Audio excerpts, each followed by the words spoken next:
1,00,000 మంది శివభక్తులతో కలిసి మహారుద్రాక్ష పూజలో పాల్గొనండి. వెంటనే కాల్ చేసి మీ పేరును నమోదు చేసుకోండి. హాయ్ హలో నమస్తే, welcome back to Suman TV. ప్రస్తుతం మనతో పాటు ఉన్నారు అసిస్టెంట్ ప్రొఫెసర్ రామకృష్ణ గారు. సార్తో మాట్లాడండి. నమస్తే సార్. నమస్కారం అమ్మా. సార్, హౌస్ రెంట్ కొత్త రూల్ అయితే వచ్చింది. ఇప్పుడు హౌస్ ఓనర్స్ ఎవరైతే ఉన్నారో రెంట్కి కూడా ట్యాక్స్ కూడా పే చేయాలంట, లేదంటే శిక్షలు పడతాయని చెప్పేసి కొత్త రూల్ వచ్చింది. మరి చాలా కామెంట్స్ కూడా వస్తున్నాయి పబ్లిక్ నుంచి కూడా. ఏంటంటే సరే పెంచారు, ట్యాక్స్ కట్టమన్నారు ఓనర్కి, మరి ఆ బర్డెన్ ఎవరి మీద పడుతుంది? రెంట్కుండే వాళ్ళ మీదే కదా. ఇప్పుడు 5,000 ఉన్న అద్దె ఉన్నాం అనుకోండి, సపోజ్ నేను 5,000తో అద్దెకున్నాను. ఇప్పుడు ఈ ట్యాక్స్ పెడితే ఓనర్ నాకు 1,200 పెంచుతాడు అద్దె. ఎవరు కట్టాలి ఇప్పుడు ట్యాక్స్? నా మీదే పడుతుంది కదా ఈ బర్డెన్. అసలు ఏంటిది? చాలామంది ఊర్ల నుంచి ఇక్కడికి వచ్చి, సిటీకి వచ్చి ఇక్కడ ఉద్యోగాల నిత్యమో చదువు నిత్యానో ఉండి అద్దె ఇంట్లో ఉంటారు. మరి అలాంటి వాళ్ళకి ఇప్పుడు ఇది బర్డెనే కదా. అసలు ఈ హౌస్ రెంట్ పైన ట్యాక్స్ ఏంటి అసలు అంటే ఏం చెప్తారు సార్? ట్యాక్స్ అనే దాని గురించి చెప్పుకోవాలంటే గవర్నమెంట్కి ట్యాక్స్ వేసే అధికారం ఉంది కాబట్టి ఇంటి రెంట్ మీద వేసారు ఎందుకు అనడానికి లేదు. ఏదో పాత సినిమా ఒకటి ఉంది, అందులో రాజు ఉంటాడు, మీరు గడ్డం పెంచితే ట్యాక్స్, గడ్డం తీస్తే ట్యాక్స్, మీరు నించుంటే ట్యాక్స్, కూర్చుంటే ట్యాక్స్ వేయడం ఆయనకి ఆ అధికారం ఉంది కాబట్టి రాజు తలుచుకుంటే దెబ్బలకు కొదువా. కాబట్టి అలాగే ఇది కూడా ఒక ట్యాక్స్ అనుకుందాం. అయితే వచ్చిన సమస్య ఏంటో చెప్తా వినండి. మామూలుగా ట్యాక్స్ ఏం కొత్త కాన్సెప్ట్ కాదు, మహాభారతంలో చెప్పారు ట్యాక్స్ అనేది ఎలా ఉండాలయ్యా అంటే, సూర్యుడు తన వేడితో ఎలా అయితే ఆవిరిగా మార్చి నీటిని మళ్ళీ అదే ఆవిరిని వర్షంగా కిందకి ఎలా పంపిస్తారో, అలాగే ఒక రాజు ఏమీ తెలియకుండా అలా ట్యాక్స్ తీసుకుని మళ్ళీ ప్రజల భవిష్యత్తుకి లేదా వారి అభివృద్ధి కోసం మళ్ళీ వర్ష రూపంలో ఇవ్వాలని ఒకటి చెప్పారు. అలాగే ఒక 2-2.5 సంవత్సరాల క్రితం చూసుకుంటే చాణక్యుడు ఏమని చెప్పాడయ్యా అంటే, ట్యాక్స్ అనేది ఎలా తీసుకోవాలయ్యా అంటే, పువ్వులోంచి తుమ్మెద పువ్వుకి హాని కలిగించకుండా ఎలా అయితే తేనెని తీసుకుంటుందో, తీసుకుని మొత్తం అంతా అక్యుములేట్ చేసి మళ్ళీ ఆ తేనెని ఎలా పంచుతుందో, ఎందుకంటే తేనె తాగదు, అలాగే ఉండాలి అన్నారు. బాగుంది, వినడానికి చాలా బాగున్నాయి కదా. అయితే అది ఇప్పుడు ఇలా పరిస్థితులు కాదు, ఇలాంటివి చెప్తే వీడెవడో చాలా పాతకాలం నాడు అక్కడ అయిపోయాడు, ఫ్రీజ్ అయిపోయాడు అనుకుంటారు. కానీ అది వారు చెప్పారన్నమాట, ఒక బాధ్యత ఎలా ఉంటుంది అన్నది చెప్పారు. అయితే ఇప్పుడు వచ్చిన ఈ పర్టికులర్ దీని డీటెయిల్స్ ఇవి అవన్నీ పక్కన పెడదాం. ఎంత ట్యాక్స్ వేస్తారు, ఏం చేస్తారు, ఆదాయం ఉంది అంటే ట్యాక్స్ ఉండాలి అన్నది రూల్. అది ఏదైనా అంటే అదొక బిజినెస్, అది అంతే కదా, ఆదాయం వస్తుంది కదా, అది అడగడం తప్పులేదు. సరే అడిగారు పోండి. వచ్చిన చిక్ ఎక్కడుందో చెప్తా మెల్లగా. అంటే మీకు జస్ట్ ఉదాహరణకి చెప్తున్నాను.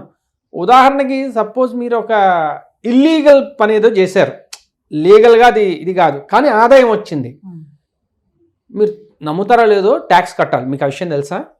ట్యాక్స్ కట్టినంత మాత్రం అది లీగల్ అవ్వలేదు, కానీ మీకు ఆదాయం వచ్చింది కాబట్టి ట్యాక్స్ కట్టాలంటే ట్యాక్స్ డిపార్ట్మెంట్ తాలూకా ఇది చెప్తుంది. అంతే, డబ్బు వచ్చింది కదా, బ్లాక్ అయితే ఏంటి వైట్ అయితే ఏంటి, నా ట్యాక్స్ నాకు ఇచ్చేసాయి అన్నది వీళ్ళ పద్ధతి. లీగల్ ఇల్లీగల్ మిగిలిన డిపార్ట్మెంట్లు చూసుకుంటాయి. అర్థమైందండి?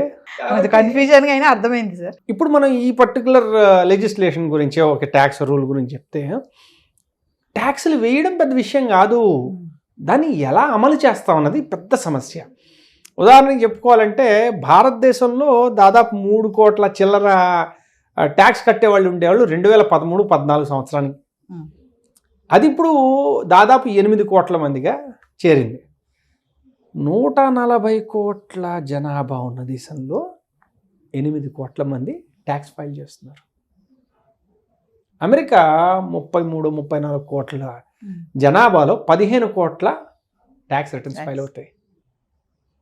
అంటే ఉదాహరణకి చూసుకోండి, అక్కడ దాదాపు 45% మించి ట్యాక్స్ రిటర్న్స్ ఫైల్స్ అవుతుంటే, ఇక్కడ కనీసం 10% కూడా లేదు, 5%.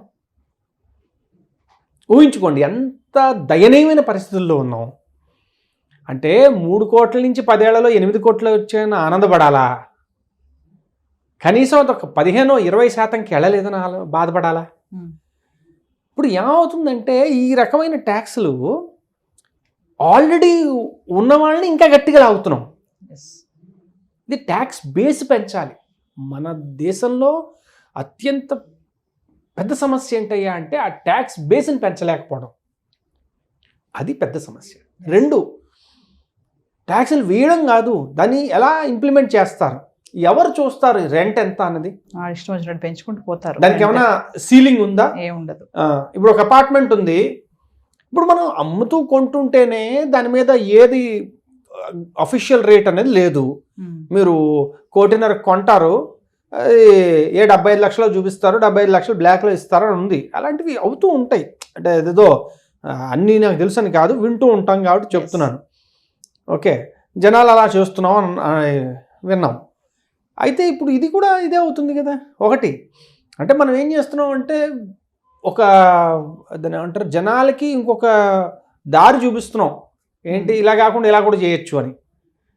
ఇప్పుడు అందరూ ఓనర్లు ఇప్పుడు కొత్త బిజినెస్ స్టార్ట్ అవుతాయి. ఏంటి, ఈ దాన్ని ఏమంటారు, రెంటల్ అగ్రిమెంట్స్ తయారు చేసి ఒక కొత్త బిజినెస్ స్టార్ట్ అవుద్ది. దాని నుంచి ఎలా తప్పించుకోవచ్చు ఏమిటి. ఇప్పుడు అంతా ఆన్లైన్లో పే చేయాలా? లేదు, అప్పుడు ఆన్లైన్ కొంత, ఆఫ్లైన్ కొంత, ఎవరి మోడరేషన్ అది. ఇంకొకటి ముఖ్యమైన సమస్య ఏమవుతుందంటే భారతదేశంలో, అట్లీస్ట్ మన భారతదేశం లేకపోతే ఈ రకమైన కల్చర్స్లో ఎలా అవుతుందంటే మీ ఆస్తి మీ పేరునే ఉండాల్సిన అవసరం లేదు. మీ భార్య పేరున ఉండొచ్చు, పిల్లడి పేరున ఉండొచ్చు, ఇంకెవరి పేరు మీదనే ఉండొచ్చు. వెస్ట్లో అలా కాదు, ఎవరిది వాళ్ళదే. చాలా మటుకు వాళ్ళ దగ్గరే ఉంచుకుంటారు. అలాంటి వాటికి ఇలాంటివి బాగానే ఉపయోగపడచ్చేమో, ఎందుకంటే నా ఆదాయం నాదే అని అర్థం. ఇక్కడ ఎవరి దగ్గరికి ఎవరి ఆదాయం వస్తుంది ఎవరికి తెలుసు, అర్థమైందండి. సో ఎగ్జిక్యూషన్లో చాలా సమస్యలు ఉన్నాయన్నమాట. అంటే ఒక రకంగా చెప్పాలంటే ఇలాంటి లెజిస్లేషన్స్ వల్ల గవర్నమెంట్ ఎంత డబ్బు అంటే ఆదాయ రూపంలో ఎంత తీసుకొస్తుందో నాకు తెలియదు, కానీ వాళ్ళు చాలా హాని చేసుకుంటున్నారు. ఎలా అంటే ఒకటి, దీనివల్ల మీరు అన్నట్టు మధ్యతరగతి వాళ్ళు కానీ అందరూ రెంటల్గా ఉన్న ప్రతి వాళ్ళు చాలా ఎఫెక్ట్ అవుతారు, భయపడతారు. అంటే పిఆర్ పరంగా చూసుకుంటే ఆల్రెడీ దేర్ ఆల్ ఎఫెక్టెడ్. ఏమని, అయ్యో ఇదేమవుతుందో, ఇదేంటి ఇలా గవర్నమెంట్ చేసింది అంటే మీకు బ్యాడ్ నేమ్ వచ్చేసింది. 2, ఇందాక అనుకున్నట్టు కలెక్షన్ కానీ దాని తాలూకా రెగ్యులేషన్ కానీ చాలా పెద్ద సమస్య. దాని గురించి విధి విధానాలు ఇప్పటిదాకా లేవు, ఇప్పుడే వెంటనే చేయలేము. సో ఎగ్జిక్యూషన్ అనేది కష్టమైంది. 3, దీనివల్ల భారీగా ట్యాక్స్ బేస్ ఏమైనా పెరుగుతుందా తెలియదు. దాని గురించి ఏమైనా స్టడీ ఏమైనా ఉంటే మనకు తెలియదు, చదవాలి, దాని గురించి చూసి చెప్పాలి. అంటే ఏ రకంగా చూసినా గవర్నమెంట్కి ఇది పెద్ద లాభదాయకమైన పని అయితే కాదు. అదేందండి, కానీ చేశారు. మరి వారి విజ్ఞతకు మనం వదిలేయాలి. వారి ఆలోచన విధానం కరెక్ట్, ట్యాక్స్ ఎక్కువ పెంచాలి, రెవెన్యూ పెంచాలనుకోవడం కరెక్ట్. ఎందుకంటే వాళ్ళు చేసే చాలా స్కీములు కానీ ఎక్స్పెండిచర్ కానీ క్యాపిటల్ ఎక్స్పెండిచర్ కానీ కావాలి, సంతోషం. కానీ ఇది మనం గెలవగలిగే యుద్ధమేనా? దీనివల్ల మనకి అలాగే మన యొక్క ప్రజలకి ఏమైనా లాభం చేకూరుతుందా? అలా జస్ట్ అంటే లాభం పక్కన పెట్టండి, ఎక్కువగా నష్టం అయితే చేకూరకుండా ఉంటుందా?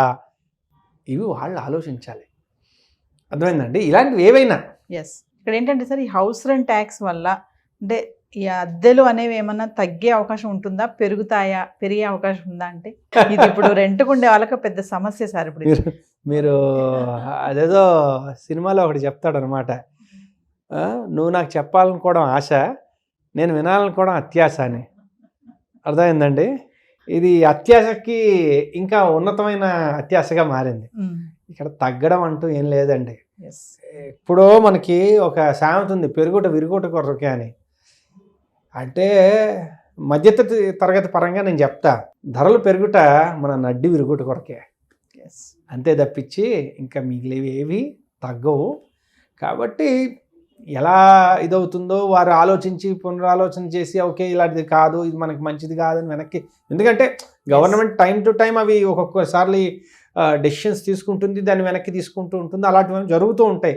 కాబట్టి అది అలా జరుగుతుందేమో చూడాలి, లేదు దాన్ని ఎలా ఇంప్లిమెంట్ చేస్తారో చూడాలి. ఈ రెండు చాలా ఇంట్రెస్టింగ్ సిచ్యువేషన్స్.